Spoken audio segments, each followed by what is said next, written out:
सर्वविदित है कि वर्तमान समय में विश्व भर में जो परिवर्तन हो रहे हैं, जो निरंतर गति से चल रहे हैं, उसका सीधा सीधा असर न केवल आर्थिक और सामाजिक बल्कि शिक्षा पर भी पड़ा है। और इससे न केवल विश्व बल्कि हमारा पूरा देश अच्छी तरह से जूझ भी रहा है और इसका सामना भी कर रहा है।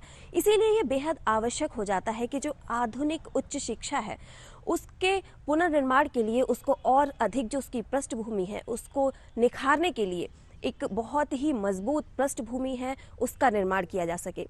उच्च शिक्षा की बात करें तो हमारे देश के जो युवा हैं उनकी जो रुचि है, जो रुझान है, वो सबसे ज़्यादा देखने में आता है सिविल सर्विसेज की ओर। जी हाँ, प्रशासनिक सेवाएं जो होती हैं उसकी तरफ जो हमारे देश के युवा हैं उनकी रुचि हमेशा से बनी रही है और आज भी वर्तमान समय में भी ये रुचि निरंतर बरकरार है। चाहे परिस्थितियां कोई भी हों, लेकिन जो प्रशासनिक सेवाएं हैं उनकी परीक्षा की जो तैयारी है उसके लिए हमारे देश के युवा जो हैं उनमें एक अलग ही उत्साह, एक अलग ही उमंग देखने को मिलती है। इसीलिए ये बहुत आवश्यक हो जाता है कि जो छात्र प्रशासनिक सेवाओं की परीक्षाओं की तैयारी कर रहे हैं उनको इस तरह की सुविधाएं मुहैया कराई जाएं जो भविष्य निर्माण में भी सहायक हो और साथ ही साथ ये जो युवा हैं वो अपना एक बहुत ही महत्वपूर्ण सराहनीय योगदान राष्ट्र निर्माण में भी दे सकें। हम सभी इस बात से भली भांति परिचित हैं कि शिक्षा एक व्यक्ति के जीवन में क्या महत्व रखती है। शिक्षा न केवल एक व्यक्ति विशेष को शिक्षित बनाती है, अपितु किसी भी राष्ट्र अथवा समाज में शिक्षा नियंत्रण, व्यक्तित्व निर्माण तथा सामाजिक व आर्थिक प्रगति का मापदंड भी होती है। हम जब भी बात करते हैं उच्च शिक्षा की तो ये सदैव देखने में आया है कि देश के युवाओं का सबसे अधिक रुझान पाया जाता है प्रशासनिक सेवाओं की ओर।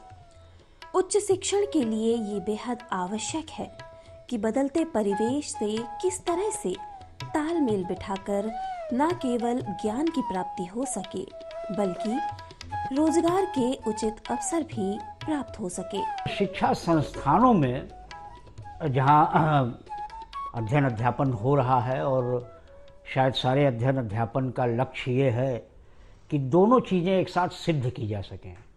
एक तो जो युवा विद्यार्थी स्नातक स्तर से लेकर के और परा स्नातक और कहूँ तो शोध के स्तर तक वो जा रहा है महाविद्यालयों में, विश्वविद्यालयों में, उसको दोनों चीज़ों की सिद्धि प्राप्त हो। एक तो उसे ज्ञान प्राप्त हो।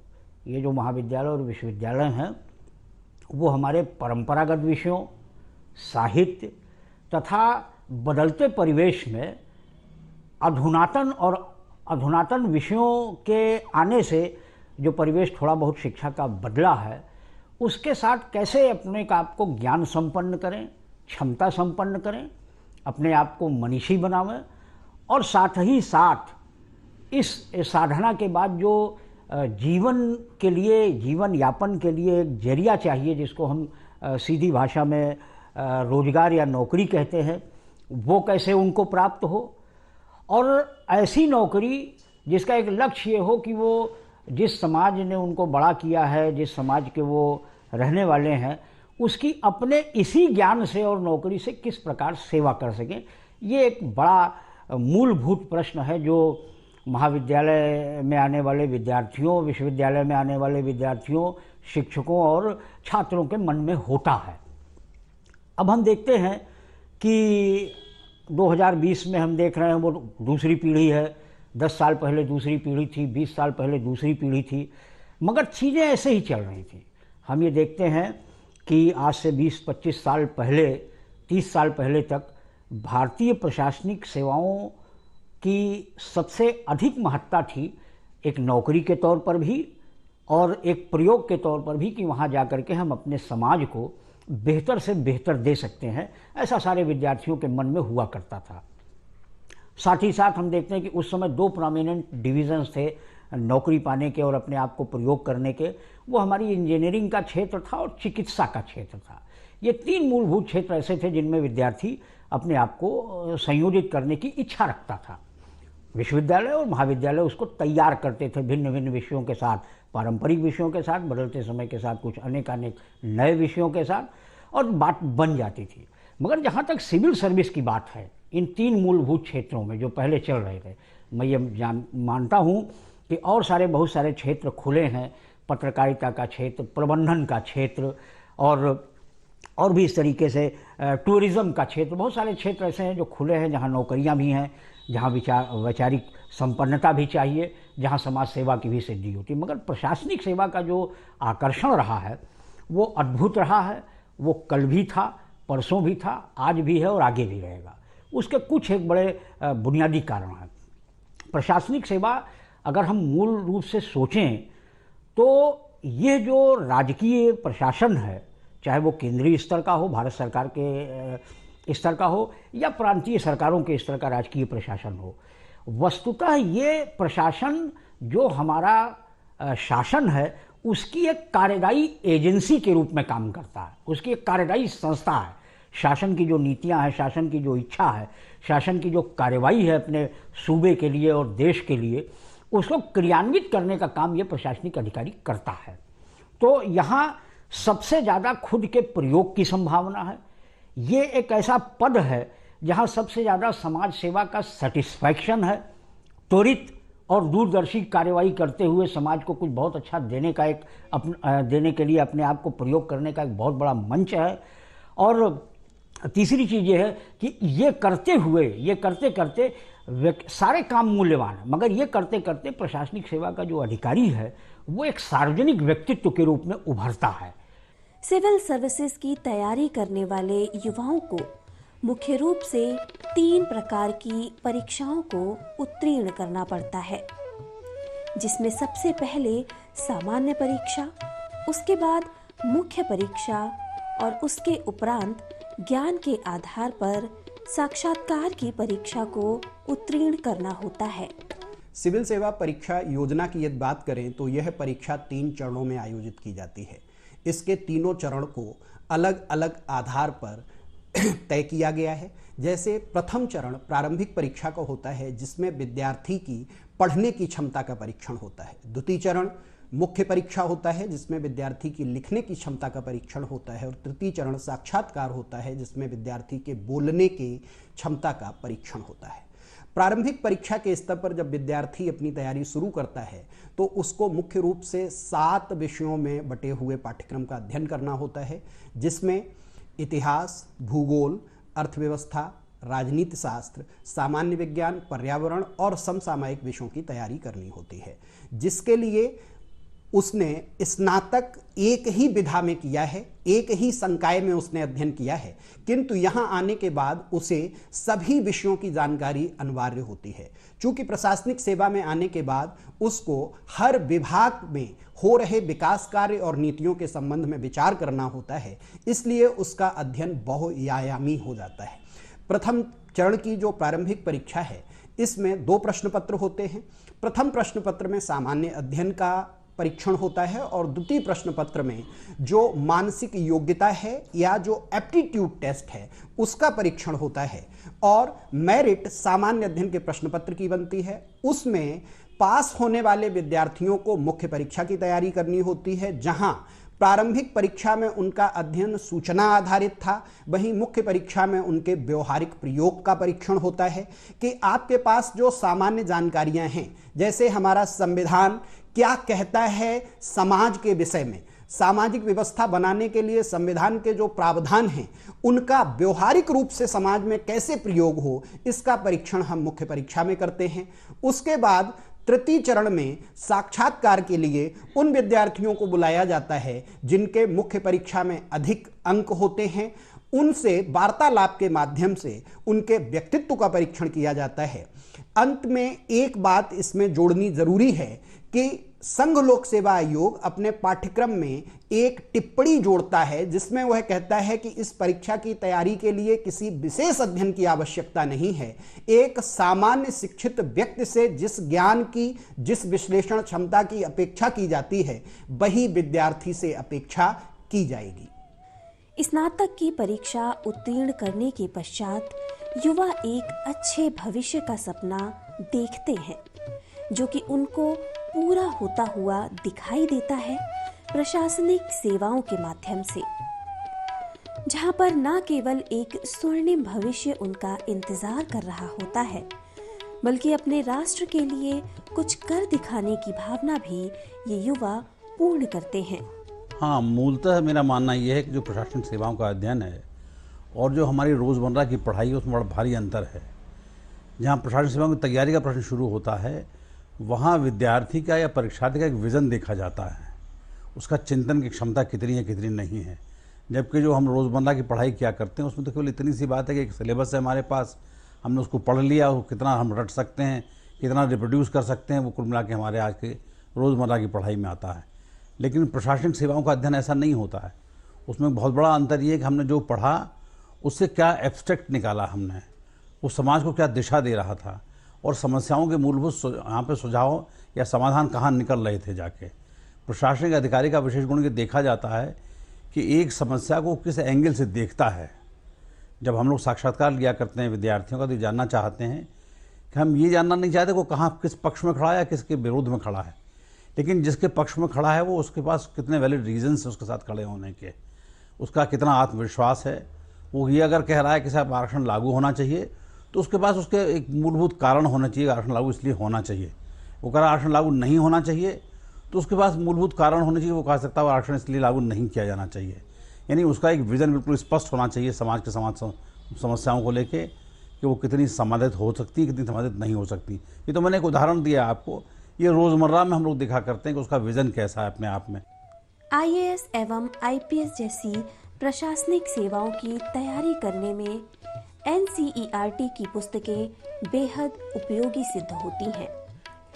छात्र जो शिक्षा स्कूल में प्राप्त करता है और जो शिक्षण उसको एक प्रशासनिक अधिकारी के तौर पर कार्य करने के लिए आवश्यक होती है, उसमें जमीन आसमान का फर्क होता है।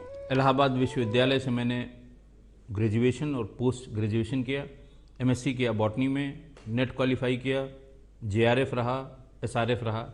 लेकिन इलाहाबाद विश्वविद्यालय में या किसी भी विश्वविद्यालय में पढ़ने लिखने वालों की जो ललक होती है, जो लालच होता है उनका, या जो ध्येय होता है, वो होता है कि हम किसी तरह से देश की सर्वोच्च सेवा आईएएस या प्रदेश की सर्वोच्च सेवा पीसीएस में मेरा चयन हो जाए और मुझे कुछ काम करने का मौका मिले, जनसेवा करने का मौका मिले। रिसर्च के दरमियान हम और हमारे साथ के कुछ लोगों ने, हम लोगों ने भी यही डिसाइड किया कि हम कंपटीशन के लिए तैयार करेंगे। बेसिक चीज़ों की जानकारी इकट्ठा की गई और एक ध्येय बना लिया कि हम हर हाल में प्रतियोगी परीक्षा को उत्तीर्ण करेंगे। किसी भी प्रतियोगी परीक्षा के लिए ये आवश्यक है कि वो अपना गोल, अपना ध्येय, अपना टारगेट निश्चित कर ले। जब भी आप अपने टारगेट से भटकेंगे आपको दिक्कत होगी, आप परेशान होंगे, आप तमाम तरह की मानसिक उलझन में पड़ जाएंगे।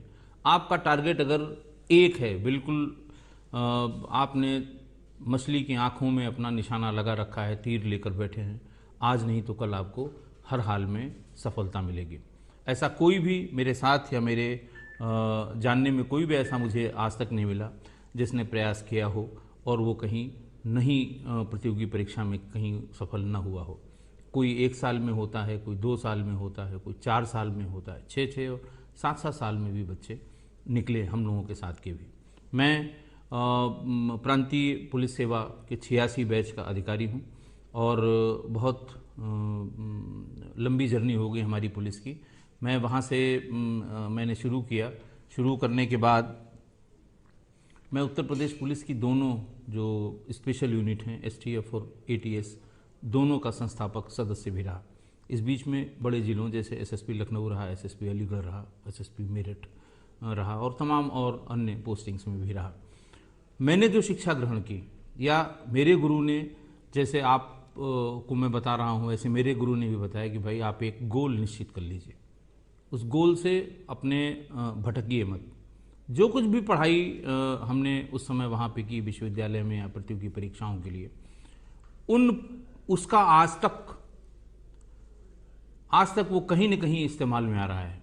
चाहे वो आर्ट्स के स्टूडेंट हों, चाहे साइंस के स्टूडेंट हों, आपका जो ज्ञान है फील्ड में जब भी आप आएंगे, आप किसी भी सर्विस में हों, जो पीसीएस के हैं, आईएएस के हैं, आईपीएस के हैं या और भी नीचे यहाँ सर्विसेज हैं, बहुत ढेर सारी ग्रुप बी की सर्विसेज हैं। आप जहाँ रहेंगे वहाँ आपका ये ज्ञान काम आएगा। प्रशासनिक सेवाओं की परीक्षा उत्तीर्ण करने के लिए युवाओं को उचित तैयारी कराना भी अति आवश्यक है, जिसके लिए परीक्षार्थी को चाहिए कि वो समसामयिक विषयों की उचित जानकारी रखे। न्यूज़ चैनल के जरिए देश विदेश में घटने वाली घटनाओं का भी पूर्ण ज्ञान रखे। साथ ही भारतीय इतिहास, मध्यकाल और स्वतंत्रता संग्राम आदि की जानकारी रखना भी जरूरी है। इस सेवा की तैयारी के लिए सबसे पहले एनसीईआरटी की पुस्तकों का अध्ययन करना चाहिए, जिससे कि उसकी आधारभूत समझ बन जाए।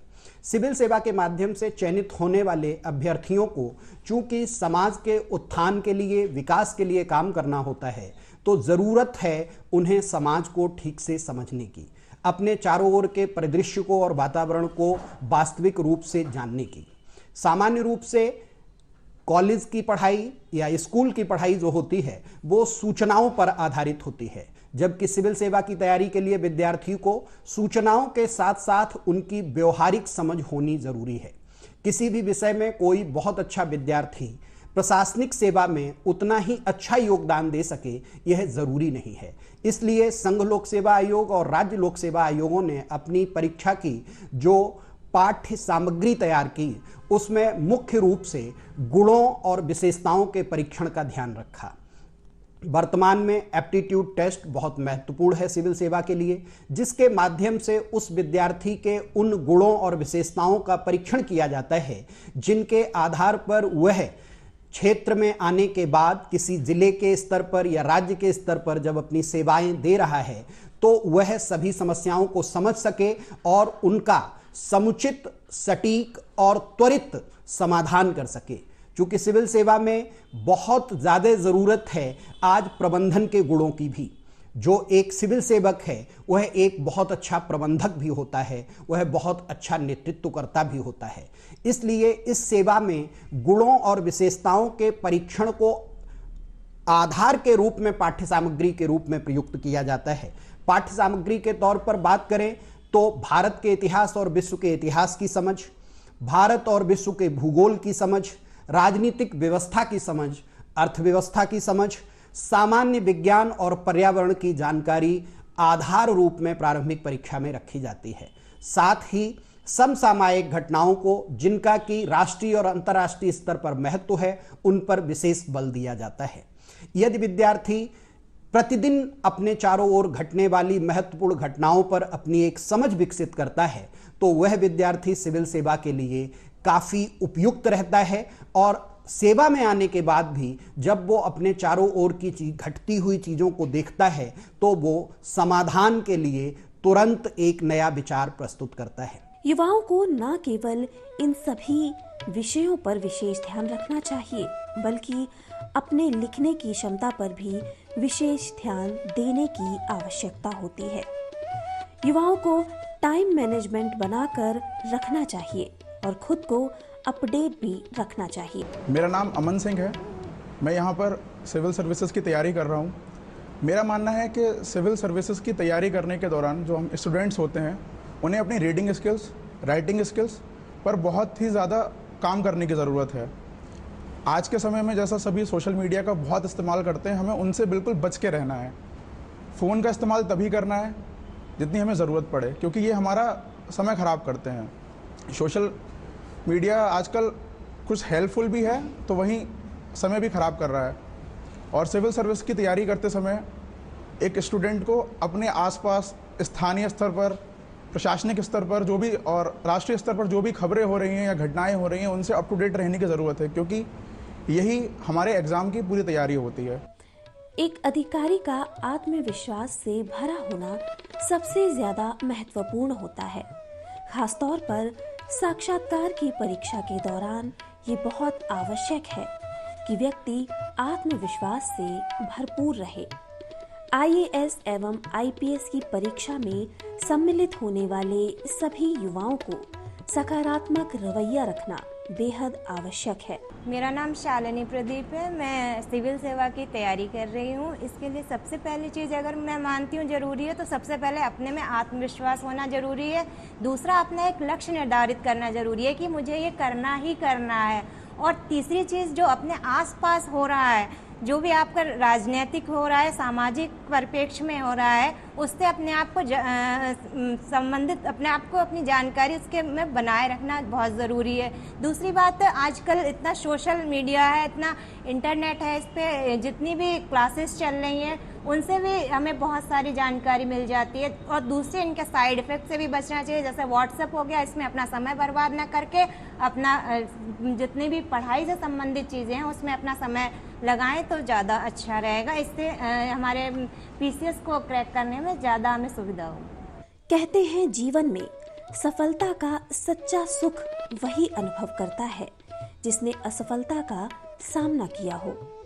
इसीलिए सिविल सर्विसेज की परीक्षा की तैयारी करने वाले सभी युवाओं को सकारात्मक रवैया रखते हुए और असफलता के भय के बिना अपना एक लक्ष्य निर्धारित करके आगे की ओर बढ़ना चाहिए। वे परीक्षार्थी जो प्रशासनिक सेवाओं की तैयारी में जुटे हुए हैं, उनको परीक्षा की तैयारी के साथ साथ उच्च शिक्षा प्राप्त करने पर भी बल देना चाहिए, क्योंकि इससे वे न केवल अपने ज्ञान में वृद्धि कर सकेंगे, अपितु प्राप्त अनुभवों के द्वारा वे और भी क्रियाशील, कर्तव्यपरायण और सहनशील बन जाते हैं। संघ लोक सेवा आयोग की परीक्षा होती है, उसमें ज़रूर सहभागिता निभाएं, एक बार ज़रूर अपने को आजमाएं, क्योंकि इन्हीं परीक्षाओं के माध्यम से आप जो सफलता हासिल करते हैं उससे वो सब कुछ करने की क्षमता आपको मिल जाती है। एक आपको अवसर मिलता है देश की सेवा करने का, जनता से जुड़ने का, गरीबों, मजदूरों, मजलूमों, बेबसों के साथ न्याय करने का, उनका सहारा बनने का, सरकार की योजनाओं को ज़मीनी स्तर पर लाने का एक आपको मौका मिलता है। और अगर आप में क्षमता है तो आपको इस प्रतियोगिता परीक्षा में भाग लेने का, जिसे हम लोग इलाहाबाद विश्वविद्यालय में पढ़ते समय कहते थे कि ये एक ऐसा जुआ है जिसे ज़िंदगी में हर व्यक्ति को एक बार जरूर खेलना चाहिए। आप सफल हुए तो आपको भगवान बहुत सारी ऊंचाइयां देगा, बहुत सारे अवसर प्रदान करेंगे समाज सेवा का। आप अगर कहीं दुर्भाग्यवश असफल भी हो जाते हैं तो आपके आसपास का वातावरण पूरे देश में, प्रदेश के कोने कोने में आपके लिए ऐसा माहौल बनाता है कि आप कभी अपनी पहचान के मोहताज नहीं रहते। जो परीक्षार्थी उचित रूप से आईएएस एवं आईपीएस की परीक्षा की तैयारी बिना किसी असफलता के भय से करते हैं, वे निश्चय ही भविष्य में सफलता प्राप्त कर न केवल अपना स्वर्णिम भविष्य का निर्माण करते हैं, अपितु देश की सर्वोच्च सेवा के माध्यम से अपने राष्ट्र का एक स्वर्णिम भविष्य तैयार करने में अपना अविस्मरणीय सहयोग प्रदान करते हैं। मंजिल उन्हीं को मिलती है जिनके सपनों में जान होती है। मंजिल उन्हीं को मिलती है जिनके सपनों में जान होती है। पंख से कुछ नहीं होता जनाब, हौसलों से उड़ान होती है। सच ही कहा जाता है कि अगर दिल में कुछ कर दिखाने का जज्बा हो, हौसला हो, तो मंजिल खुद चलकर आपके सामने आ जाती है। और यही हौसला और जज्बा देखने को मिलता है हमारे देश के उन युवाओं में जो तैयारी में लगे हुए हैं प्रशासनिक सेवाओं की। प्रशासनिक सेवा एक ऐसा क्षेत्र है जहां पर ना केवल काम किया जाता है, ना केवल एक नौकरी की जाती है, बल्कि उसके अलावा देश के जो हित के लिए कार्य किए जाते हैं, समाज सेवा की एक भावना होती है। प्रशासनिक सेवा को शायद इसीलिए देश की सर्वोच्च सेवाओं में से एक भी माना जाता है।